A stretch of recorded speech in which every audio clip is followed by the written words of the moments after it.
Breaking news out of Pike County tonight. It has been nearly 3 months of testimony, but after deliberating for only a day, the jury in the Pike County murder trial of George Wagner IV has reached a verdict. He is guilty on every specification of each of the 22 charges. Tom Bosco is at the Pike County Courthouse tonight to break it all down for us.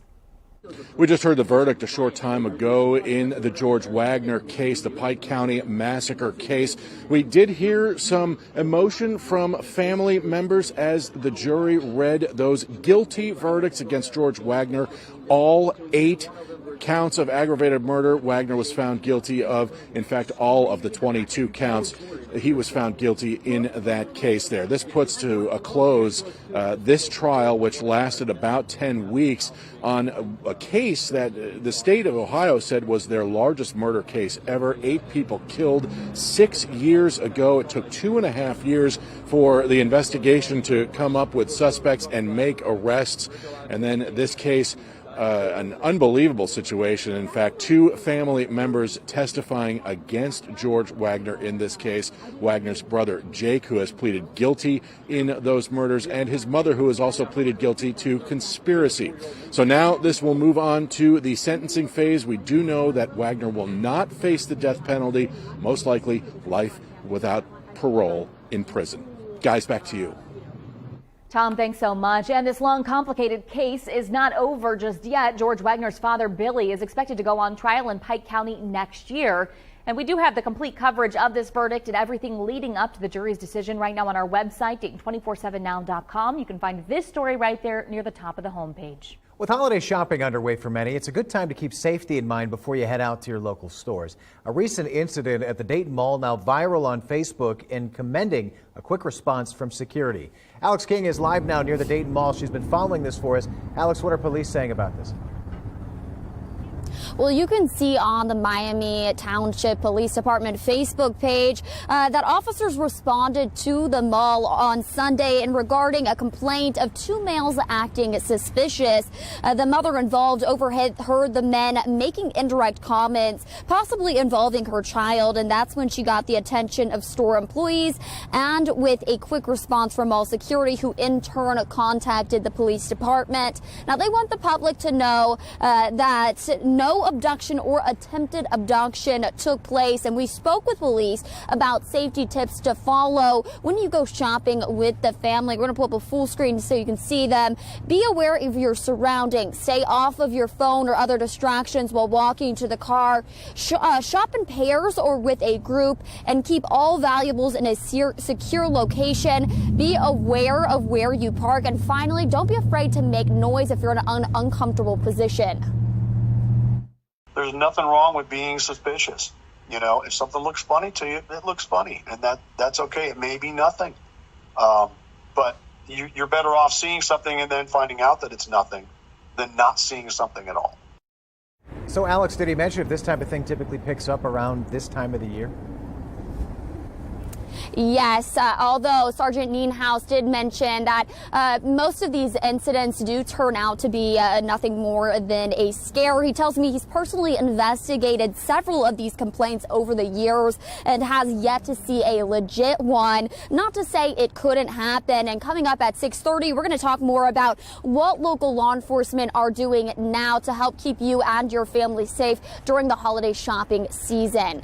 Live in Miami Township, Alex King, Dayton 24/7 Now News. Back to you guys. Alex, thanks so much. One person is dead tonight and another hurt after an accident this morning in Washington Township. The intersection of Yankee Street and Miamisburg Centerville Road was closed for about 4 hours while investigators worked to clear that accident. We're told one person was pronounced dead at the scene. The other was taken to Kettering Medical Center. Now, we don't have an update on that person's condition tonight, but we'll be sure to let you know both on air and online as soon as we learn more. A firefighter was hurt at an early morning house fire in Dayton. Now, this happened near Edison Street and Shoup Avenue. Crews were told possible victims may have been trapped, so they immediately entered the search while deploying hose lines. And inside, a stairwell collapsed, injuring a firefighter's leg and prompting emergency mayday transmissions. The department was fighting that fire for more than 7 hours. Crews transitioned from an interior attack to defensive operation once the floors collapsed. So that's what took us a while to get this fire under control. Now, the firefighter was removed from the home, their injuries non-life threatening. No one else was hurt. An investigation into the cause of that fire is ongoing. A live look at our U.S. Capitol building now, where the House has just voted to pass a tentative deal that pumps the brakes on a potential nationwide rail strike. It passed 290 to 137, with 79 Republicans voting alongside the Democratic Party. 8 Democrats voted against the proposal. It now goes to the Senate. Yesterday, the president called on Congress to step in and impose a compromise labor agreement to avert that shutdown. Unions say they're disappointed that President Biden forced the deal through Congress. This is not a Democrat or Republican issue. This is an American issue. This is an issue about protecting the economy, about protecting the railroad workers, and about protecting our supply chain. And so if they can pass a bill to put us back to work, then they can also pass a bill that makes sure that we have basic protections. This country would not function without these people. 4 of 12 rail unions rejected a previous deal because it didn't include paid sick leave. A provision was added today to include that, but it's still unclear if the Senate will take up the measure. A strike would have had catastrophic effects like raising the prices of gas, food, and goods even higher, plus stopping people from getting to work. There's new leadership in the House of Representatives tonight, and it's making a mark on history. House Democrats have picked Hakeem Jeffries to be their next leader in the House. He's the first black lawmaker to lead either party in Congress. Jeffries will succeed House Speaker Nancy Pelosi when she steps down at the end of the term. The 52-year-old also represents a generational change from the current House Democratic leadership, who are all 3 decades older than he is. We look forward to finding opportunities to partner with the other side of the aisle and work with them whenever possible. But we will also push back against extremism whenever necessary. And it's not the first time Jeffries has stood out among the leaders in Congress. In 2019, he became the youngest member serving in leadership when he became the chairman of the Democratic caucus. Now that position will be filled by California's Pete Aguilar. Catherine Clark of Massachusetts will be the House Minority Whip. Tonight, the House Ways and Means Committee has received 6 years of former President Trump's federal tax returns from the IRS. The Treasury Department complied with a court-approved order to release the returns after the Supreme Court refused to stop it last week. Democrats will meet as a caucus to discuss the next steps for both Trump and his corporate entities. The former president had waged a legal battle for years to keep the returns private. Now, we don't expect any of the information to be released to the general public.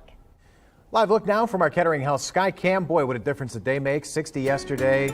Feels like, what, 30 right now, Natalie? Yeah, feeling even colder than that with that wind. Wind chills in the 20s and teens across the area. But this is our air temperature. Without the wind, it is 31 degrees, but it does feel colder than that at this moment. 30 in Troy at this hour, 28 currently in Bell Fountain. Big change from yesterday, again, where we had those 50s and 60s. We're 26 degrees colder in Dayton compared to this time yesterday, feeling even colder thanks to the winds that are out here as well. Those winds are going to subside a little bit overnight, but we do have just a cold night expected. Skies continue to clear as we wake up early tomorrow morning with the temperature around 20 degrees. Coming up, I am going to have the rest of the week's forecast because we actually rebound yet again. I'll let you know when. Natalie, thanks for following breaking news. Governor Mike DeWine commenting on the Pike County massacre verdicts. Let's listen. I just want to say that you have always remained in my thoughts.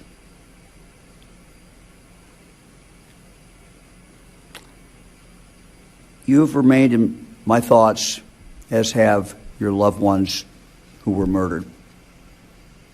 I know that many of you spent days in the courtroom, day after day, watching the trial and waiting for this moment. You never gave up. You never lost faith, and today you're one step closer to having final justice. In the days ahead, George Wagner will get sentenced, and Billy Wagner's fate will also be determined. And I will remain steadfast in my belief that everyone who is involved in these murders will get what they deserve. Happy to take questions. And that was Governor Mike DeWine talking there. He, of course, was the Attorney General back in 2016 when the Wagner family was arrested, accused of those murders, and today George Wagner IV receiving all guilty verdicts in those murders. School districts across the Miami Valley receiving thousands of dollars to improve school safety and security. And this comes after the governor announced the awards as part of the Ohio K-12 Safety Grant Program. Clara Faith joins us live now from Kettering. And Clara, how many school districts are going to benefit from these grants?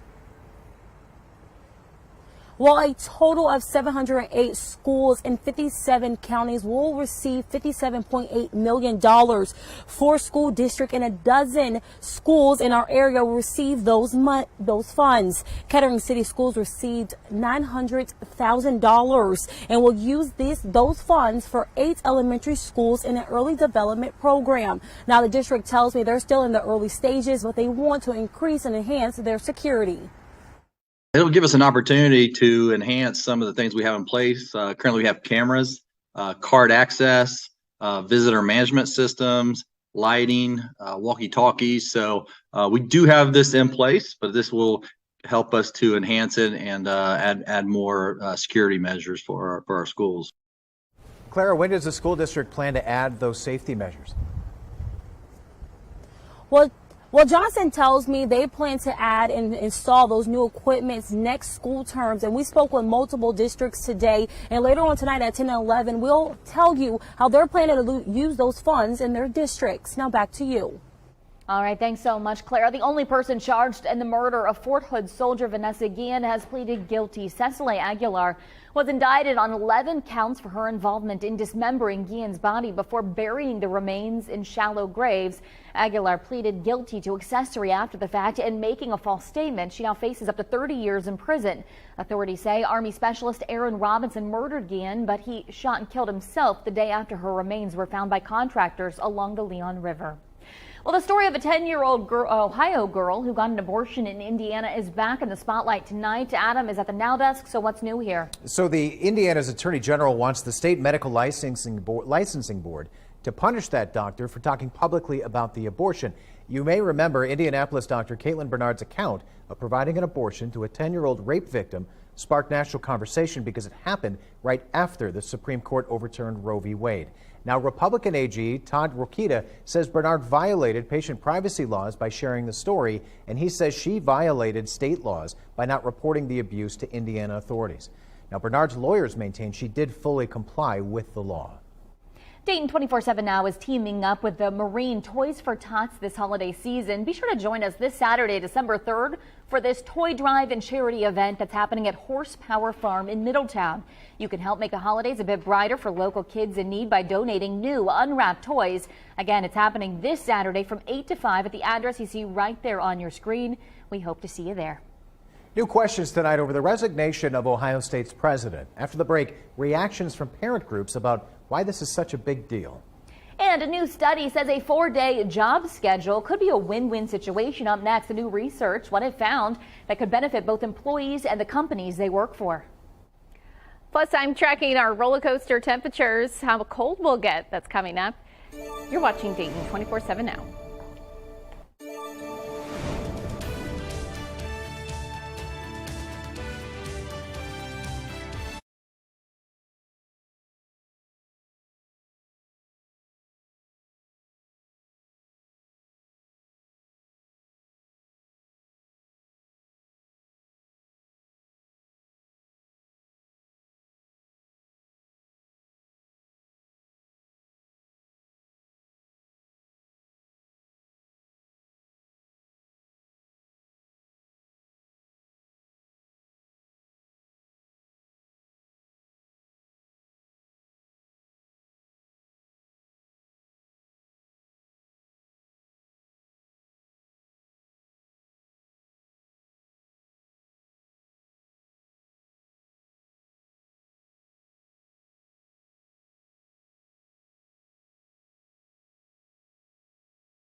Weather Window, presented by the National Weather Desk. An impressive display of mammatus clouds in central Washington state.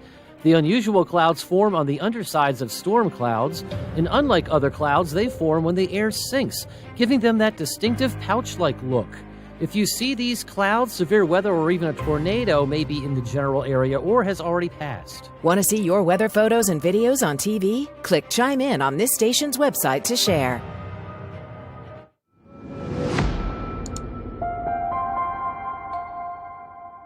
Speculation continues in Columbus as to why Ohio State President Dr. Christina Johnson is resigning. The Ohio State Board of Trustees says that they knew of Johnson's plans to step down since before their November 17th board meeting.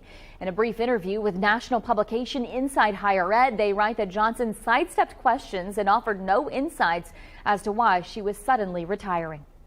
All right, let's talk weather again. If you enjoyed yesterday, today was quite a shock to the system, especially with the sun. You know, you see the sun, you walk outside, and then you realize, oh yeah, it's almost December. Right, and it's cold, and the winds made it feel colder today, too. Sure we did, had some pretty strong wind gusts, actually, across the area. Taking a look at some wind gust reports that we had. Xenia, top spot at 44-mile-per-hour wind gusts earlier into this morning. Wilmington at 43-mile-per-hour, 41-mile-per-hour winds in Dayton. Thankfully, we didn't see any severe weather, but certainly some gusty winds kind of blew things around just a little bit, and also making it feel pretty cold too. High pressure has taken over, and those winds are going to calm down as our storm system continues to head off to the east. We'll see quieter weather and cold weather overnight, dropping to around 20. That will be our overnight low temperature. And then tomorrow afternoon, little cloud cover, but staying cold. Highs only in the upper 30s, but the good thing is it won't be as windy. And then by our Friday, we actually start to see temperatures rebound, starting out in the 30s, but we get into the 50s by our Friday afternoon. Natalie, thanks. Some encouraging economic news as we head into the end of the year. Adam is at the Now Desk. What's happened? Well, so the U.S. economy finished better than expected in the third quarter. The latest gross domestic product report shows it actually rose by 2.9%. That's better than it was forecasted. And analysts say the reason why it finished better than expected, the U.S. consumer. Early reports show Black Friday and Cyber Monday sales, they are strong. Home prices, though, dropped from August to September. All right, listen to this. A new 6-month study says a 4-day weekly job schedule appears to provide a win-win situation. Researchers with the nonprofit 4-Day Week Global say average revenue rose nearly 40% compared to the same period the year before when a 5-day schedule was in place. The workers themselves also liked the schedule change, saying they felt less stress and less burnout. This is based on 903 employees from 33 different companies who made the schedule change with no change in pay. Well, some amazing video from Hawaii tonight. The world's largest volcano is active. Mauna Loa has been historically erupting since Sunday night. It's the first time since 1984, marking an end to the volcano's quietest period in recorded history. Now, this new footage taken by a helicopter, you can see the lava fountains reaching heights of 164 feet. And just 21 miles away, another active volcano, Kilauea, has been erupting since last year. 2 volcanoes erupting simultaneously is incredibly rare. Both volcanoes are sacred landscapes, and the eruption itself is a sacred event for Hawaiians. Because this is where we were raised, and we grew up with the legend of Pele. We believe in her, dearly, and so seeing her magnificent volcano erupt, it just brings, home. It's home. Officials warn, though, air hazards like volcanic gas, fine ash, and strands of volcanic glass could be carried with the wind, which could be dangerous for locals with respiratory issues. The molten rock is flowing down into a rift zone and is not a threat to any communities, but some people are still evacuating as a precaution. Hawaii's governor signed an emergency proclamation to direct resources and aid, and the state's National Guard is on standby just in case that lava flow change. Well, it's been a windy one today. Current wind speeds, they're about 15 to 20 miles per hour. Some stronger gusts out there. Wind gusts will continue to subside as we head into this evening. So taking a look through time, looking to around 1 a.m., 15 to 20 mile per hour wind gusts. And then as we head into early tomorrow morning, winds get even calmer. So I mentioned that earlier. It won't technically feel as cold, but it's still going to be pretty chilly. So 39 as we start off the day tomorrow, or by tomorrow afternoon. Back in the 50s by Friday, Saturday. Cold front moves through, falling temperature Saturday, back into the 40s again on Sunday, and then we rebound again on Monday. So we really have a very active weather pattern with a roller coaster ride with our temperatures. Going to have a look at that 7-day coming up. Natalie, thanks to new winter sport taking over downtown Dayton. Still ahead, learn all about what broomball is and how you can shoot your shot. And it's now time for your TikTok of the day. Today we learn about cumulus clouds. Why do some clouds have flat bottoms? Well, here's a time lapse to show you an example of that. We have those blue skies and then all of a sudden clouds start to develop. This is happening because the sun warms the ground and the air near the ground begins to warm and also rise. The water vapor will stay invisible until it cools enough to reach its dew point temperature, in which it will condense into water droplets. If the air is unstable enough, the clouds can continue to develop to form cumulus congestus clouds and eventually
The Dayton 24/7 Now News app, brought to you by the Jeff Schmidt Auto Group. Have you ever heard of broom ball? Tej Joshi, host of Good Day Dayton, explains all about the winter sport and where you can try it for yourself. When I say there's a sport called broom ball that you can play in downtown Dayton, your mind is probably conjuring ideas of a Harry Potter-like sport, but that's not what it is at all. Right now, I'm in Riverscape Metro Park, and you can see they're playing some broom ball behind me right now. This is a sport similar to ice hockey, but just a tad bit different. They actually play with balls like this one. Today, we're gonna learn all about the sport, and maybe I get to give it a try. Broom ball is the easiest way to explain it. It's played like hockey, but you can also use your feet and you don't have to know how to skate. Using a stick to score, push the ball in with the stick, don't use your feet to score, but pretty much all the same rules as hockey. So right now we're gonna be gearing up to start our Riverscape Broom Ball League. People can join as a team, so you're gonna wanna collect 6 to 10 players. Otherwise, if you're an individual who wants to play, you can sign up as an individual player and we will try to get you onto a team. Well, you can register for a team right now on the Dayton Broomball Association's Facebook page. Registration is limited, though. Games are played on Monday and Wednesday nights, every 30 minutes from 7 to 9 p.m. The league begins on January 2nd. Well, so not only did we see the winds from that last storm system that pushed through, we also saw some rainfall, much welcome rainfall. We'll take anything again that we can get because it's been so dry here recently. 1.91 inches of rainfall for November so far. So we're still behind over an inch, 1.16 inches behind for the month of November. Still well behind, 4.38 inches behind since September 1st. So seasonal rainfall, and we could still certainly use more. And we do have a little more in the forecast. With a pretty active weather pattern, we do have another chance for rain late Friday into Saturday. Now Saturday, our high is 56. That is in the morning. It's going to be cold by the afternoon, falling temperatures throughout the day. 42 on Sunday, still tracking some showers on Monday as well as for our Tuesday. And we go from the 50s to 40s and 30s kind of on and off over these next several days. But overall, our trend will be close to normal for this time of the year. Okay. All right, Natalie, thanks for being with us tonight. Remember, you can always connect with us on social media. We are headed over to Fox 45 next. We hope you join us there. Good night.